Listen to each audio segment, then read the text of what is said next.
Notice to all, this program discusses issues about abusive politicians and abusive individual rich people who abuse the rights of our fellow citizens who are oppressed.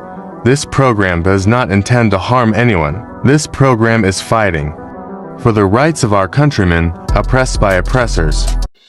Epipanyo Labrador, Epipanyo Labrador, komentaristang walang inuurungan, walang kinatatakutan, nakikipaglaban para sa karapatan ng mga maralitang inaapi na mga taong mapang-abuso sa kanilang mga kapangyarihan. Epipanyo Labrador, Epipanyo Labrador, ang boses ng taong bayan. Abangan araw-araw ang kanyang pakikipaglaban sa mga politikong korap na umaabuso sa kanilang mga kapangyarihan. Epipanyo Labrador, Epipanyo Labrador, tagapagtanggol ng bayan.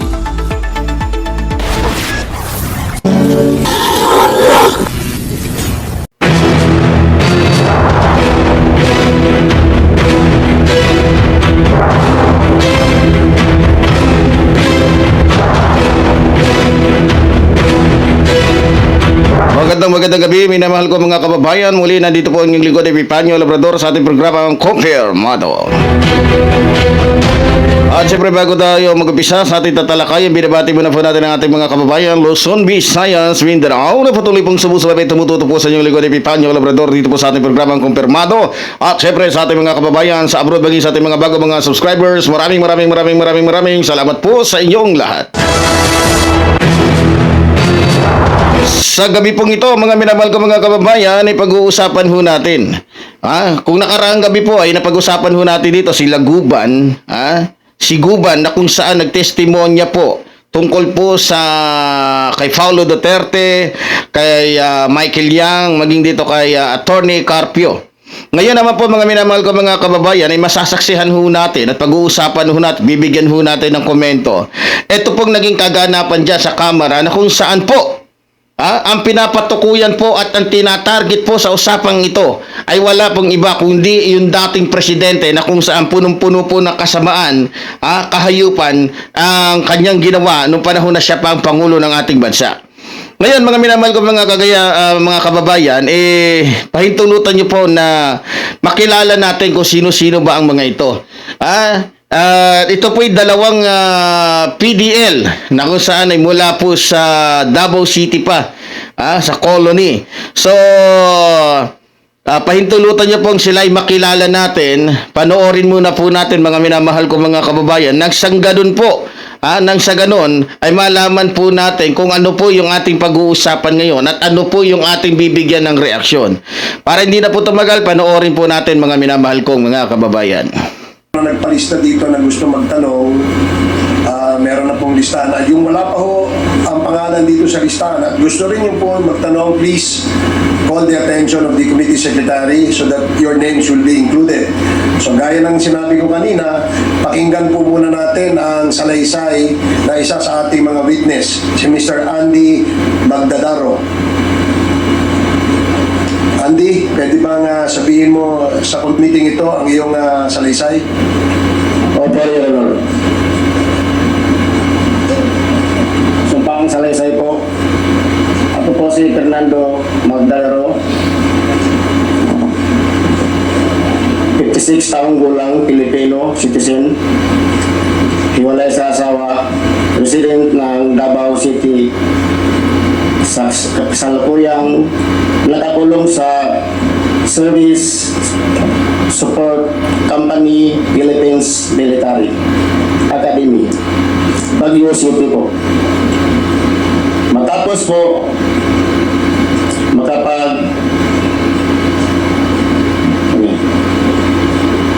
makapagpanumpa ng ayon sa batas ay malaya at kusang loob na papahayag ng mga sumusunod.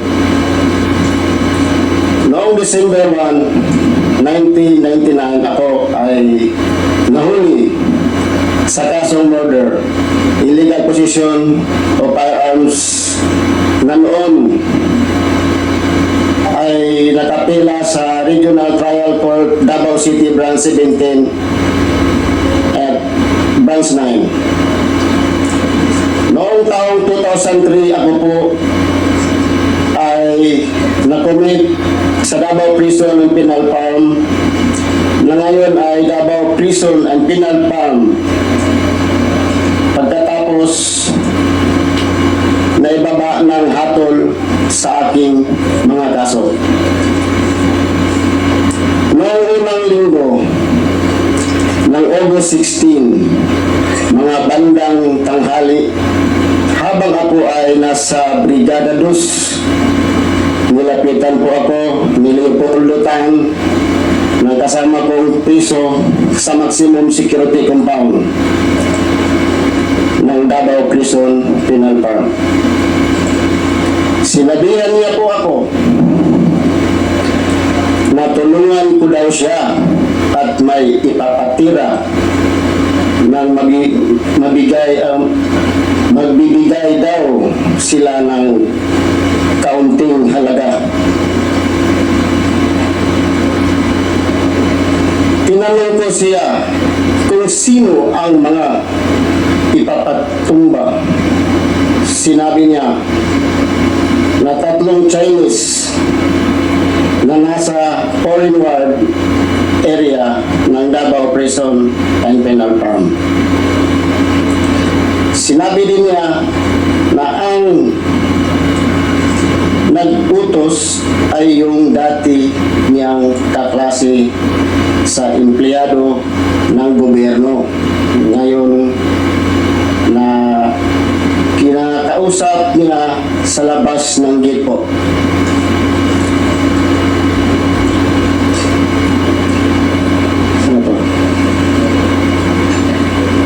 Dinagdag pa ni Leopoldo Tan na kami ay nasa panig na ng gobyerno sa mga oras na yun.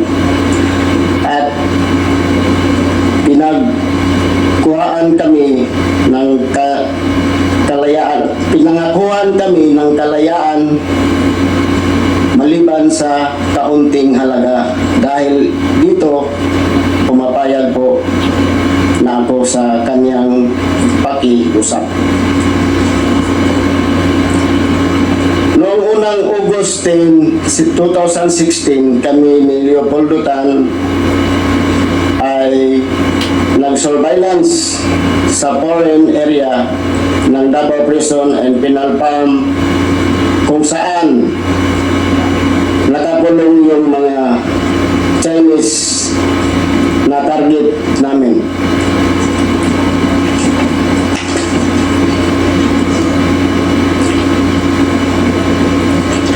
Doon ko unang nakita yung 3 Chinese na nakalaunan ay nalaman ko na pangalan nila ay si Chokentong, Jackson Lee at Wong. Noong August 11, 2016, pumasok ang mga tauhan ng Bucor sa ating silda at ako ay kinagkapan nila. Pinalabas na nila na may nakuha sa akin na empty sachet na shabu na may kaunting residue sa aking bulsa. Sa aking pagkakaalam, ito ay para ng plano nila Leopoldo Tan kung paano iligpit yung 3 Chinese.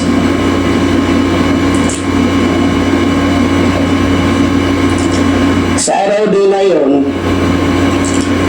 at ako at si Leopoldo Tan ay sabay na pumasok sa Bartolina, silda 6. Noong hapon, August 13, 2016, dinala ng mga taga-Bucor yung 3 Chinese national sa aming silda noong unang araw na lang pumasok sa loob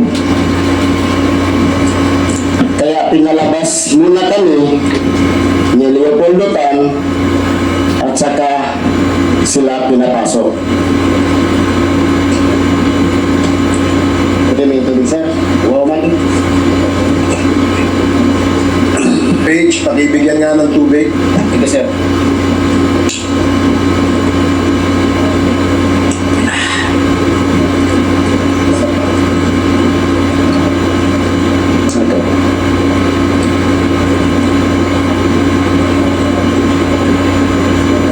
Sila sa akin. Yung hapon yun.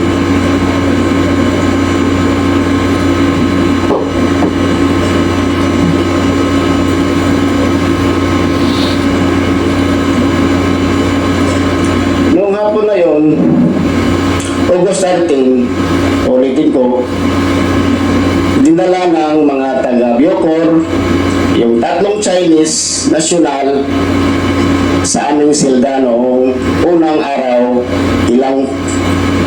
ilang pumasok sa loob. Kaya pinalabas muna kami ni Leopoldo Tan, saka sila pinapasok ulit. Mga 8 a.m. ng gabi ng araw na yun, pinagsasaksak na namin ni Leopoldo Tan yung tatlong Chinese at ginamitan ko ng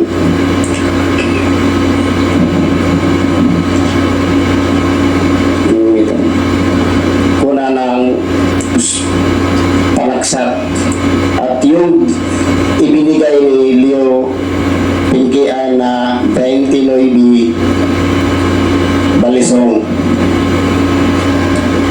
Samantalang si Leopoldo Tan naman ay gumamit ng pagsaksak. Si Leo Pinkian ay isa rin sa mga bilanggo. Ngunit sa mga panahon na yun, siya ay ang mayor ng Bartolina, Davao Prison and Penal Farm. Ayon sa amin, pinagkasunduan sabay naming na ipinagsasaksak yung tatlong Chinese, Chokintong at Wong, para hindi sila makalaban. Habang sinaksak ko si Chokintong at si Jackson Lee ng mga oras na yun, na agad ko namang pinalingan yung saksak,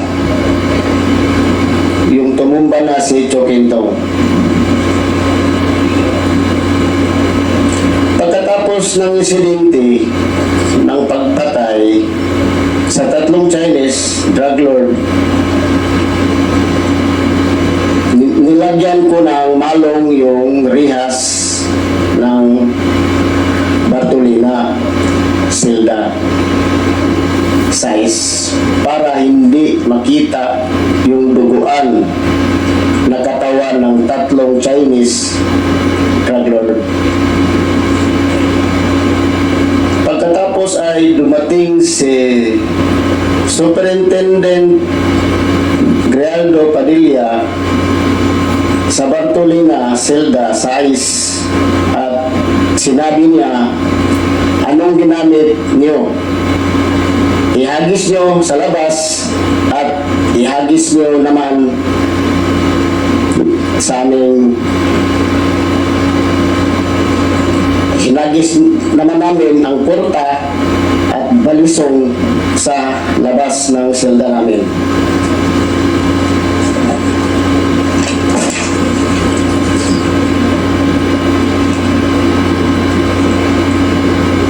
Nilabas namin sa silda ang kamay namin sa presohan. Kami ni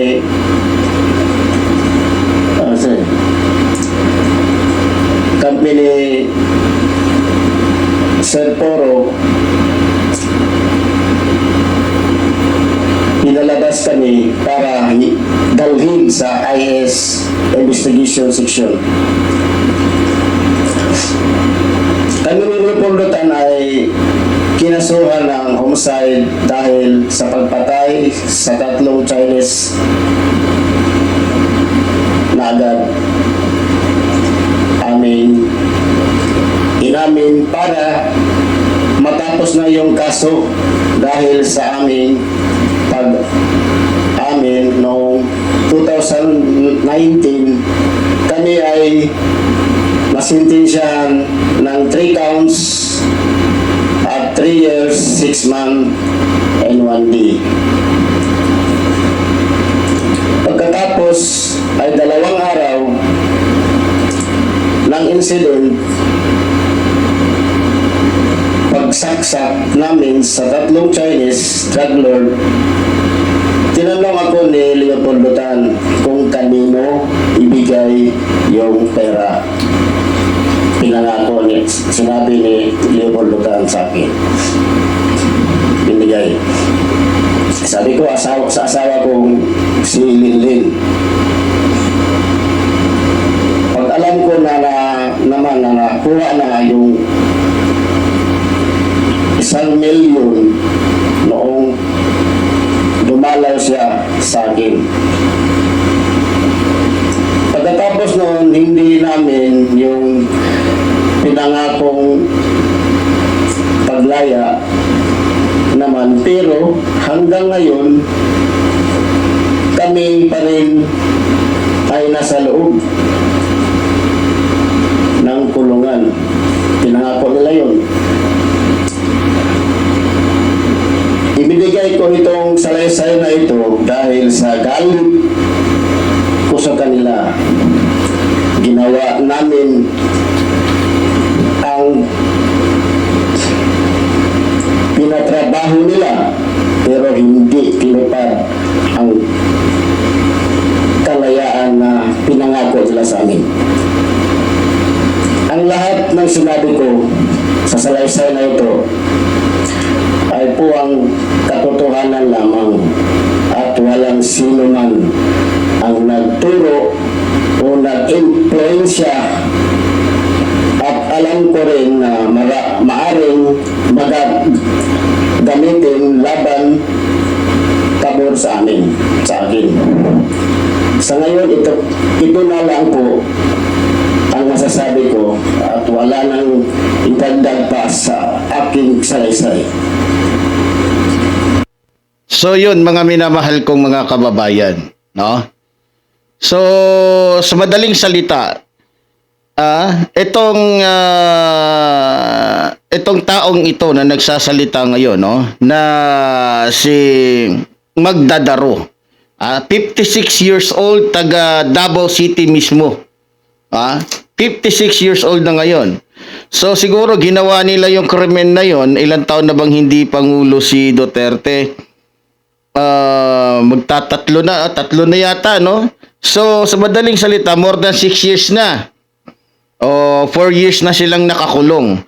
So alam nyo, kung titignan nyo po, ano, kung papakinggan ho natin yung kwento niya dito, 3 Chinese po yung pinapapatay sa kanila, na kung saan ang nag-inganyo po sa kanila dito ay walang niya, talagang hindi yata maganda apelyido ng mga Padilla. Biro mo, Superintendent Padilla daw ang nag-inganyo sa kanila, na ito yata si Superintendent Padilla, PDL din ho yata ito, kung di po ako nagkakamali, pero ang tawag sa kanya Superintendent Padilla pa rin. Siguro respeto na lang din nila, no? So itong mga pinatay nilang Chinese, kung di ako nakakalimot, ito si Kukentong, ba't mga apelyido nito? At saka si Jackson Lee, so Chukentong pala, Kukentong tuloy. So sino pa ba yung isa? Nakalimutan ko kasi. So dito rin sa kanyang salaysay, nabanggit niya na ang bayad sa isang taong papatay nila o sa isang Chinese na papatay nila ay 1 million. Malaki ho yun. 1 million para sa isang bilanggo, malaking bagay ho yun. Ang pagkakaalam ko po kasi, dyan po kasi sa bilangguan, nung panahon ng tatay ko kasi BGMP yung tatay ko, yung mga bilanggo dyan, bayaran mo lang ng pangkape yan, titirahin ka talaga yan. Opo, naranasan ko noon yung iba doon unan lang yung pinampatay, binabasa yung unan. Pagkatapos na mabigyan sila ng 20 mil, 30 mil, yung mayor ang mangunguna doon. Hahawakan nila sa kamay, sa paa, so hindi na makakakilos, dadaganan ng iba. Tas lalagyan ngayon ng tubig yung unan at ilalagay doon sa mukha ng tao hanggang sa hindi na ito makahinga. So, eto matindi to. Talagang kakagatin nila to. 1 milyon ba naman? 1 milyon para ka sa mga taong ordinaryong katulad natin. Yung 1 milyon na yan hindi mo yata kakitain yan nasa loob ng isang taon. 'Di ba? Baka 5 taon nga yan o 6 na taon bago ka kumita ng 1 milyon. 'Di ba? Oo. Dito mga minamahal ko mga kababayan, makikita mo din yung brutal na pagpatay nila dito sa 3 Chinese. Biro mo talagang pinatay nila ng sasaksak. Alam mo, nakikita ko, mas maganda pa nga yung patayin ka ng baril kaysa dun sa saksak Kasi yung saksak kasi, magmumukha kang inihaw na baboy dun. Magmumukha kang isda na tinanggalan ng hasang. Alam niyo mga minamahal ko mga kababayan, ang tanong bakit ba pinapatay itong mga Chinese na ito? Samantalang Chinese to kasi ang alam natin, pag sinabi kasing Chinese, baka China ang mga Duterte, so dapat hindi pa papatay ito. Pero bakit nga ba pinapatay ito? Yan po yung ating pag-uusapan mamaya. Pero bago po ito, kasi nag-testimony na itong si Magdadaro. May kasama po siyang isa. May kasama po siyang isa. Naggalit din, di ba nga? Kasi sabi nga nila, kaya lumantad pala itong mga ito dahil sa maliban doon sa 1 milyon na ibinigay sa kanila, may isang ipinangako na mas gustong-gusto nila kesa doon sa 1 milyon. Kasi nga naman, kahit hindi, kung ako yung nakakulong, kahit hindi na ako bigyan ng 1 milyon, basta palayain lang ako, yung pera, makakakita naman tayo. Mas masarap pa rin na kasama mo ang asawa mo at anak mo. Mas masarap pa rin kung nasa laya ka. Alam ng mga bilanggo yan. Kasi dati may nakakausap ako. Sabi sa kanya, papipiliin kita. Bibigyan kita ng 100,000, dadagdagan ko kaso mo ng 10 taon. Anong sagot nung nakakulong dati, nung naririnig ko? Anong sagot niya? Di bali na ho, kahit 1 milyon pa. Mas masaya dun sa labas kaysa dito. Sabi, bakit mo nasabi? Kasi doon, kaibigan mo, kung saan ka pumunta, mag-anak mo, malaya ka, kaysa dito, may pera ka nga. Totoo naman, dyan sa bilangguan, napakaraming taong may pera dyan, pero tanungin mo sila. Maraming taong mga mayayaman dyan, tanungin mo sila. Kung papipiliin sila, pera o laya. Meron akong nakilala din. Mayaman na tao, sabi niya, kung may piyansa lang ang aking kaso, matagal na akong nakalaya dito. Handa akong ubusin ang aking kayamanan para lang makalaya ako. Biro mo Sabi niya, kung papayag lang yung aking complainant, nabayaran sila kahit magkano, kahit sa kanila na yung bahay lupa ko. Ubusin na nila yung pera ko, lumaya lang ako dito. Ibibigay ko na lang. Lumaya lang ako. Ang hirap dito. So, sa madaling salita, matindi po yung dahilan ng dalawang ito. Kaya nila sinunod yon dahil nga sa napakaganda ng offer. At isa sa pinakamagandang offer sa kanila at narinig nila na nakapagbigay sa kanila ng lakas ng loob na gawin yon. Dahil ayon nga dito kay Padilla, kay Superintendent Padilla na isa ding bilanggo, na nasa panig daw sila ng gobyerno. So lumalabas na yung gobyerno noon ay talagang kriminal. Pamamatay tao, yung sino ba yung humahawak sa gobyerno noon. Hindi ba si Rodrigo Roa Duterte? Dito pa lang malalaman mo na talamak ang krimen noon dahil sa pamamaraan nitong ni Rodrigo Roa Duterte. Pero nakakuha po tayo ng impormasyon kung bakit pinapatay talaga itong tatlong Chinese na to. Kung bakit pinapatay yung tatlong Chinese na to. Mayroon po yung malalim na dahilan. So, bago po ang lahat, so ito po, pakinggan po natin yung susunod. So, ito po yung susunod na, ito na yata yung pangalawa, no? Okay. Sa pangalan na Mr. Leopoldo Tata Tan, alias Tata. Tama po ba? Okay. Sige, Tata, nakibigay ang iyong salaysay. Magandang araw po sa lahat po. Sinumpaang salaysay. Ako si Leopoldo Untalan Tan Jr. Nasa 54 na taong gulang Pilipino at kasalukuyang kapiit sa Service Support Company Philippine Military Academy. Matapos makapanumpa na ngayon sa batas ay malaya at kusang loob na nagsasaad ng mga sumusunod.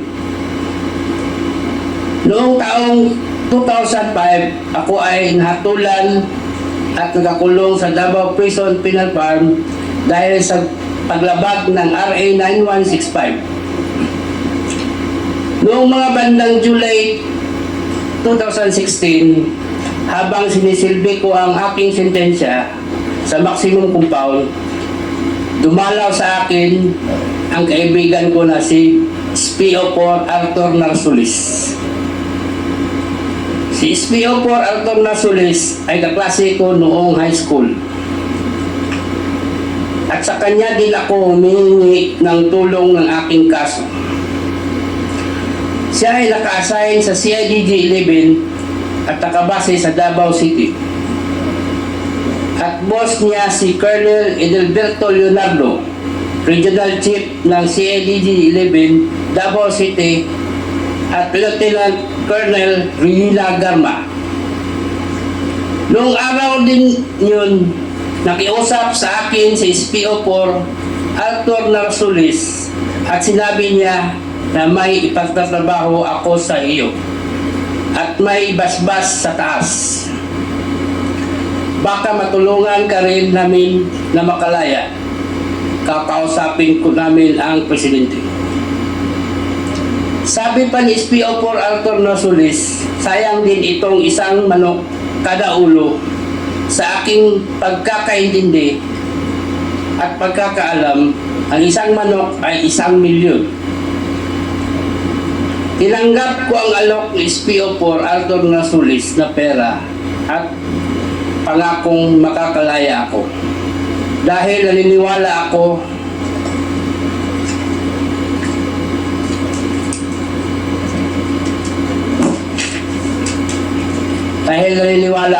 sa kapasidad at kakayahan ng boss niya na si Colonel Edelberto Leonardo na matutupad nila ang kanilang pangako dahil sa malakas sila sa taas. Tinanong ko kay SPO4 Arthur Narsulis kung sino ang mga tatrabahuin at pinakita niya ang isang kapirasong papel na naglalaman ng mga pangalan nila Chukintong at Jackson Lee. At sinabi pa ni SPO4 Arthur Narsulis na 3 sila, ngulit yung isa na may pangalan na Peter Wang ay darating mamayang gabi dahil manggagaling siya sa ibang kolonya. Nagpakita pa si SPO4 Arthur Narsulis sa akin ng isang papel na naglalaman ng iba't ibang pangalan ng 32 na Chinese drug lords na nakapiit sa iba't ibang kolonya. Sinabi pa ni SPO4 Arthur Narsulis na ang mga Chinese na mga ito ay drug lords at galit ang presidente sa kanila. Kinabukasan at sa mga sumusunod na araw, nagmanman ako at nagtanong-tanong ako tungkol sa 3 Chinese drug lords.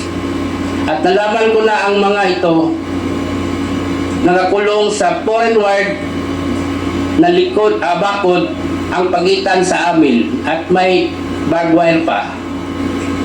Kaya isang gabi, tumawag ako kay Arthur Nasulis at sinabihan ko na mahihirapan ako na kunin yung 3 Chinese drug lords kasi nakabukod sila. May bakod at may barbed wire pa. Sinabihan ako ni SPO4 Arthur Nasulis na maghanap ako ng kasama ko para sa trabaho sa 3 Chinese drug lords. Ibabartolina na lang kami at doon na namin isasagawa ang pagpatay.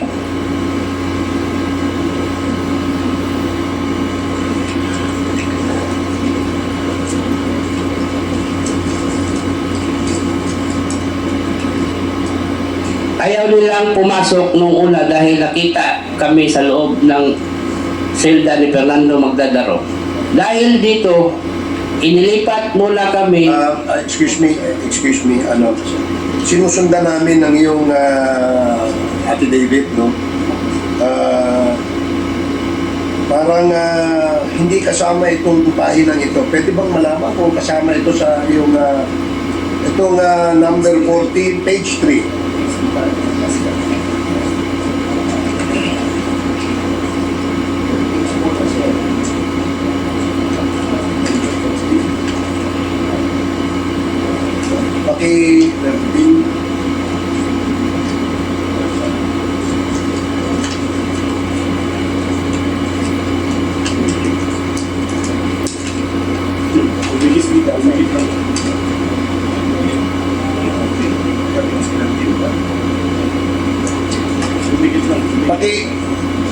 Paki-check mo nga ulit kung yan na kasama sa iyong salaysay.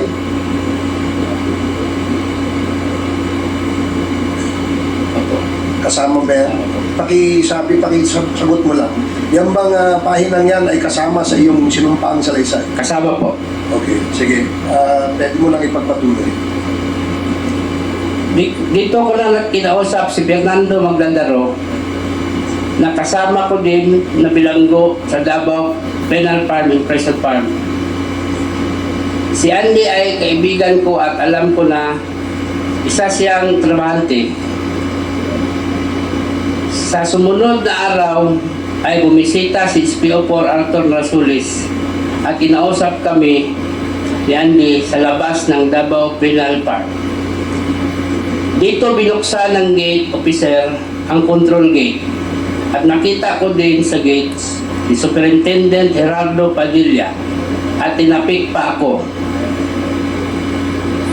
Noong papalabas kami ng gate, narinig ko yung isang empleyado sa pintuan napuntahan si Portalisa, Major Portalisa. Sabihin nyo na may dalaw siya, ang classmate niya na si Garma. Ang Garma na tinutukoy ay si Lieutenant Colonel Ruina Garma na sa pagkaalam ko ay taga CIDG. Kilala ko si Lieutenant Colonel Ruina Garma na karelasyon ni Art SPO4 Nasulis.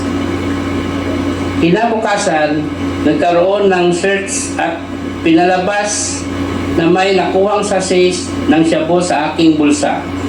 Dahil dito, ako ay dinala sa Bartolina Silda 6 kung saan nakasama ko si Fernando Magladaro na nakuhanan din ng shabu sa bulsa. Sa loob ng Bartolina, lumapit si Jimmy Portalisa at sinabihan ako ng, "Tol, trabahoin nyo yan.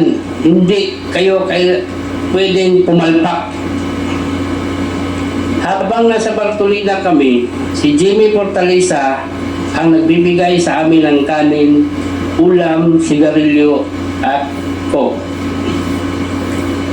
Pagkaraan ng 2 araw, dinala ng mga taga-Bucor yung 3 Chinese drug lords sa Bartolina, Silda 6.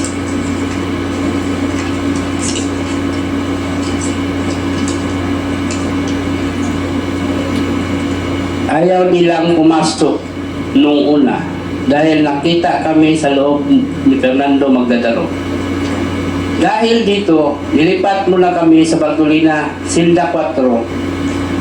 Saka pumasok ang tatlong Chinese drug lords at pagkaraan ng ilang minuto ay binalik din kami sa Bartolina, Silda 6. Noong August 13 ng gabi, pinagsasaksak na namin yung tatlong Chinese drug lords. Ginamit ko ang porta at pagsaksak at si Fernando Magdadaro naman ay gumamit ng 29 balisong sa pagsaksak. Ang porta at 29 balisong na nagamit ng palaksak na binigay ni Leo Pinkian isang araw bago yung insidente. Si Leo Pinkian ay mayor ng Bartolina. Napag-usapan namin ni Fernando Magdadaro na sabay naming sasaksakin yung tatlong Chinese drug lords, kaya pinagsasasak niya si Chu Kintong habang pinagsasak ko naman si Peter Wang.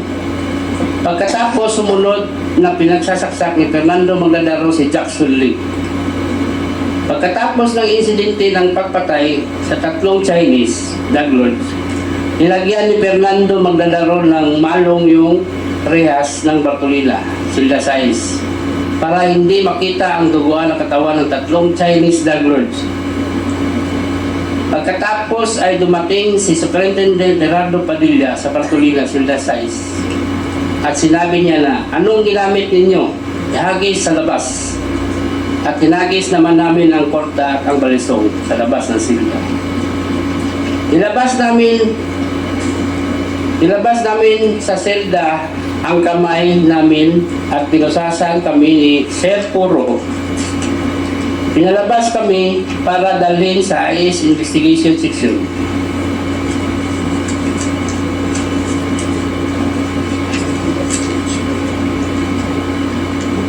Habang naglalakad kami papuntang Investigation Section, tumunog ang cellphone ni Superintendent Padilla. Nakita ko sa napilindot ni Superintendent Padilla ang kanyang cellphone. Nadinig ko na sinabi nung tumawag kay Superintendent Padilla, "Congrats Superintendent Padilla, job well done." Pero grabe yung ginawang dinuguan. Alam ko na ang kausap ni Superintendent Padilla ay si Presidente Duterte dahil pamilyar ko ang boses niya. Sandali lang. Teka muna. Medyo seryoso yung sinabi mo. Pinaninindigan mo ba yan? Opo, sir. Pwede bang ulitin mo kung ano yung sinabi mo?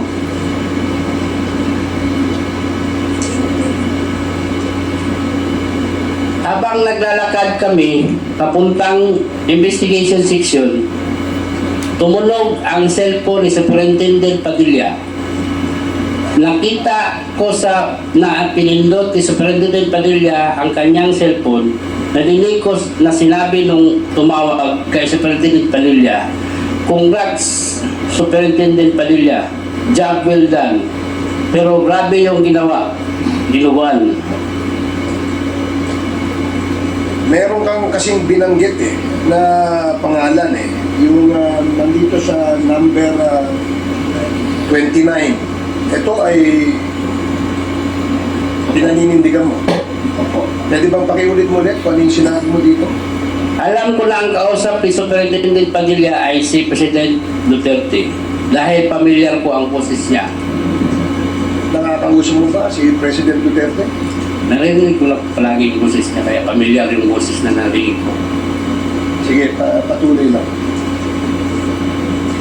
Pagkatapos ng tawag, sabi ni Superintendent Padilla sa mga kasamahan niya doon, tumawag si Presidente nag-congrats sa akin. Dahil sa sinabing ito ni Superintendent Padilla, kaya lalo akong napaniwala na ang tumawag sa kanya ay si President Duterte. Pagkatapos kaming imbestigahan sa IS, kinausap kami ng hipe ng Bartolina na si Jerome Blasi.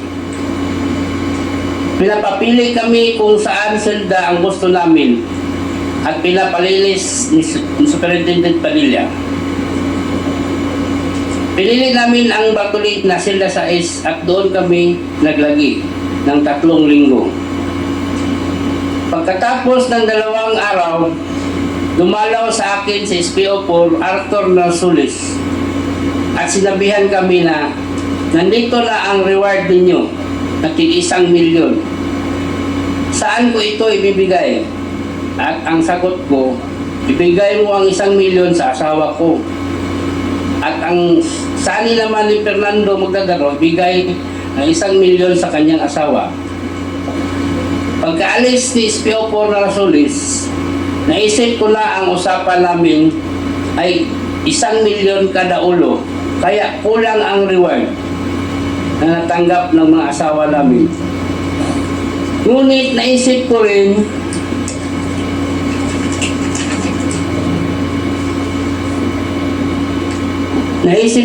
na isi-target lang naman at importante ay ang kalayaan namin. Noong sumunod na araw ay dumalaw ang asawa ko at ang asawa ni Fernando Magdadaro at kinumpirma nila na natanggap na nila ang tig-1,000,000. Palagi kong tinatawagan si SPO4 Arthur Narsoles tungkol sa aming paglaya at ang palagi niyang sinasabi, mag-antay-antay lang kayo, makakalaya din kayo. Sabihan namin ang presidente. Naghintay kami sa pangakong yun hanggang matapos ang administrasyon, hindi kami tinulungan na lumabas. Hanggang sa pinaamin nila ang kaso ng pagpatay sa 3 Chinese drug lord at kinasuhan kami ng homicide. Ngunit sa kalaunan namin para matapos na at tulungan kaming makalaya. Nakumbik kami sa pagpatay sa 3 Chinese drug lord. Ibinigay ko itong salaysay na ito dahil sa galit ko sa kanila. Ginawa naman namin ang pinatrabaho nila pero hindi naman tinupad ang kalayaan na pinangako. Ang lahat ng sinasabi ko ay sa salaysay na ito ay pawang katotohanan lamang at walang sino man ang nagturo o nag-impluensya. At alam ko rin na maaaring gamitin laban o pabor sa akin, sa ngayon ito ay na lang po ang masasabi ko at wala nang idadagdag pa sa aking salaysay. Bilang patuto, lumagda ngayong ika-21 Agosto 2024 ang lusot ng bagyo. Maraming salamat. Okay, salamat Mr. Tan. Ito bang sa salaysay mo, pirma mo ito? Opo, Your Honor. Okay, meron pa bang idadagdag na Wala po. wala ka nang dadagdag? Okay. So yun mga minamahal kong mga kababayan, ano. So sa kanyang sinabi po, itong si SPO4 Arthur Narsoles pala na kanyang classmate noon sa high school na nakatalaga sa CIDG Region 11. Ang siyang kumontak sa kanya o umutos sa kanya para ipapatay itong 3 Chinese national. Itong sinasabing 3 Chinese drug lords. So, itong si SPO4 Arthur Narsoles ang naging daan kung paano nangyari yung krimen na yon sa loob mismo ng colony. Doon sa sinasabi nilang maximum compound. Kasi wala yan eh. Si Robin Padilla, alam niya yan. Pag sinabing maximum compound, pero hindi naman nakapunta yan doon dahil yung kanyang kaso ay kaso lang ng isang hambog. Hindi naman nakapatay yan at wala pang napapatayan kahit lamok. Hindi katulad ditong dalawang ito. Ito yung talagang mga masasabi mo mga bigatin, talagang tunay na mga lalaki. Diba? So, ito pa lang si Arthur Narsoles, nakaklase dati nitong ni Tan ang siyang naging dahilan kung paano at siyang naging umpisa ng lahat kaya nangyari yung krimen na yun o yung masasabi talaga nating massacre. Kasi sobra isa na eh. So massacre ang tawag doon kung tutuusin. So dito mga minamahal ko mga kababayan, pinagplanuhan pala nila bago nila pinatay itong 3 Chinese drug lords na to. Kasi meron pala silang tinatawag doon na foreign ward. Kung saan yung mga nakakulong doon sa areang yon ay mga hindi Pilipino. So, ang nangyari, itong dalawang ito, bago itong si Peter Wang dumating galing sa ibang colony, itong dalawa ang nauna na kumbaga pinag-aralan itong dalawa. Itong si Chu Kentong at saka si Jackson Lee, no? So, sa ilang araw nilang pag-iimbestiga o pagsusuri dito sa dalawang ito, so napag-aralan na nila. So nakilala na nila. So, bago pa dumating itong si Peter Wang.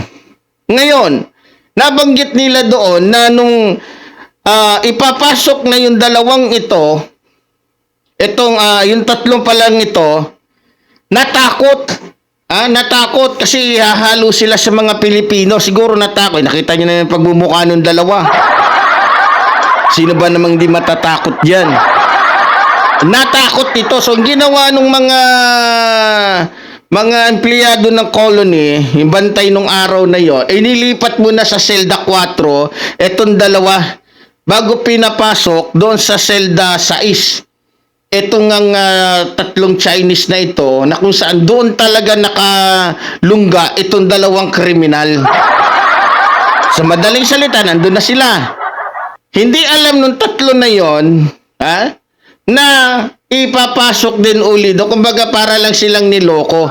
Para silang daga na binitag. So sa madaling salita, nung nandun na yung 3 Chekwa, pinasok agad itong dalawang kriminal. No choice na sila. Wala na silang magagawa. Nasa loob na yung mga tigre. So yung mga kakainin nila, yung mga lalapain nila, nandun na. Hindi na magawang makalabas kasi nandun na nga eh. So sa madaling salita, sa madaling salita, mga minamahal ko mga kababayan, nung nagkaroon ng pagkakataon, doon na nila isinigawa yung kanilang misyon na itumba, patayin itong 3 Chekwa na sinasabing mga drug lords. So, binanggit dito, mga minamahal kong mga kababayan, nung natapos na nilang gawin yun, sinabi nga nila, pagkatapos nilang gawin, syempre may hawak pa silang patalim. May hawak pa silang sandata. May hawak pa silang deadly weapon. Ang ginawa, dumating ngayon si Padilla, nagtanong, anong ginamit yung pampatay? Ano daw ginamit? Hindi sinabi nila ito. Alangan namang gamitin namin to pamalo. Alangan namang gamitin namin yung kamay lang namin. Hindi naman kami si Bruce Lee. Diba? So sa madaling salita, siyempre hindi naman kumpiyansa yung mga yun. Alam nila mga kriminal yung tinatanong niya. Para sigurado, bago dalhin dun sa tinatawag nila na anong tawag doon sa investigation na section, bago dalhin doon, ipinatapon mo na yung mga armas sa labas ng selda kasi nasa loob sila eh. O di nakuha na yung mga armas, naniniguro din siyempre. Mahirap na kung sila isunod. Nung nailabas na nila yung mga armas, nilabas nila yung mga kamay, para pusasan sila. Ngayon, alam ko, nung pinusasan to, nakatalikod, hindi pwedeng paharap. Kasi kung ang posas niya, paharap, delikado pa rin sila. Mukhang hindi papahuli ng buhay itong dalawa eh. Ay di yun na. Wala nang laban kasi nakaposes na sila. Bulagta na rin yung pagkasabi pa nga, dinuguan. So sa madaling salita, di habang papunta sila doon sa tinatawag nilang investigation section para imbestigahan yung nangyari ng yon, eto na. May tumawag ngayon dito kay Padilla. Siguro, gustong magyabang nito ni Padilla, ni loudspeaker niya ngayon. Syempre, nag-iisa lang naman ng boses ni Digongyo, isa lang naman ng boses ng demonyo eh. So alam niya na yung boses na yon doon sa isang taong demonyo. Natatanging boses, halimaw. Lalo niyang nalaman nung siguro dahil nga ang purpose to, bakit mo ila-loudspeaker yun kung hindi mo intention na magyabang sa mga kasama mo doon? 'Di ba? Ang ginawa, maliban ng loudspeaker, nagyabang ngayon. Tinawagan ako ni ang narinig nga doon, klarong-klaro, na ang pagkasabi doon, congrats. Congrats. Tuwan-tuwa naman itong si Chulokoy. Pero, ang pagkasabi, ginawang dinuguan. So, dito mga minamahal kong mga kababayan, ganun din yung kanyang sinabi. Na kaya sila sumunod, kaya sila kumilos, gumalaw, dahil unang-una, maliban sa sinabi sa kanila na sa panig daw sila ng gobyerno, makakalabas sila maliban doon sa tag-iisang manok. Ang meaning pala ng manok doon sa loob, at may alam na tayo, ang meaning pala ng manok doon sa loob, 1 milyon. Mas mahal-mahal siguro, malaki-laki kung sinabing sari-sari manok. So sa madaling salita, dito po sa kaganapang ito, may mga pangalan din pong nai-involve dito, katulad din po ng mga pangalan na sinabi po ni Guban. Ganito din po yung pagkatestimonya na mayroon pong mga taong nadawit. Lalong-lalo na ito si Major Portalisa o Jimmy Portalesa, at saka itong si itong si Bartolina tuloy. Ayun na nga, si ano pangalan nito? Lehina Garma. Kung di ako nagkakamali. So, maraming tao dito, lalong-lalo, ito, ang kaibahan lang nito, more on dito is mga alagad ng batas. Dito, kung papakinggan mo, may Bucor, involved dito yung PDL na si Padilla na sinasabi pa nilang superintendent. Meron din ditong CIDG. Halo-halo na. Meron ding SPO4, di ba? CIDG rin to, si Arthur Narsoles. Nakaklase nito ni Tan. Ngayon, mga minamahal ko mga kababayan, nakita nyo kung gaano ka-brutal. At dito sa usapin na ito, kinlaro po ni Ace Barber kasi nabanggit doon, bultuhan din yung pangalan ni Rodrigo Roa Duterte. Ngayon, nung lumabas yung pangalan na ito, kinlaro ni Ace Barber, pinaulit pa nga niya, di ba? Na kung saan talagang binubusisi ng maigi ng ating mga mambabatas yung mga testimonya nila. Kaya nga, sa sobrang pagbubusisi nila, talagang sinusubaybayan nila, may napansin sila doon na mayroong mga pahina na hindi niya yata nabuklat, hindi niya nabasa. Nakita naman natin, halata naman sa kanilang dalawa na hindi sila ganun ka-professional. Kasi sa pagbabasa pa lang hindi naman sa pagkaano, kasi ako din minsan pagka meron akong mga hindi na kayang basahin, nahihirapan ho kung bigkasin. Yan po yung katotohanan. Kasi hindi naman lahat ng tao magaling magbasa. Ang kaibahan lang sa akin, ako yung maldito magbasa. Sinushortcut ko na kapag hindi ko alam. Kuminsan naman, iniislang ko na.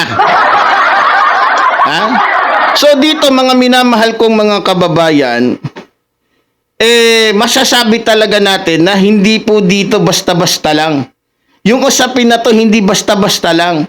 Ito po'y masusing pinag-aaralan at iniimbestigahan ng ating mga mambabatas. Ngayon, yung portion po na yon, yun po yung paglalahad. Ngayon, mahaba-haba po kasi yung usapin na yon. Sa susunod po na parte ng ating pag-uusapan, ito na po yung part na kung saan puro tanungan portion na. Na kung saan malalaman mo talaga at malalaman mo kung nagsasabi ito ng totoo, kung sila ba ay nag-iimbento lamang. Yan po yung ating dapat abangan. Kasi ano na po ang oras natin, ang taas na. So para po hindi tayo antokin, para hindi po tayo mapagod sa kakapanood dito sa ating programa, doon po natin mapapanood at tatalakayin yung second episode po nito. No?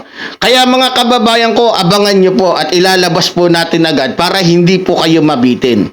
Kaya muli po, tulad po na sinasabi ng yung lingkod, mabuhay po ang ating inambayan, mabuhay po ang nagmamahal sa ating inambayan. Maraming salamat po.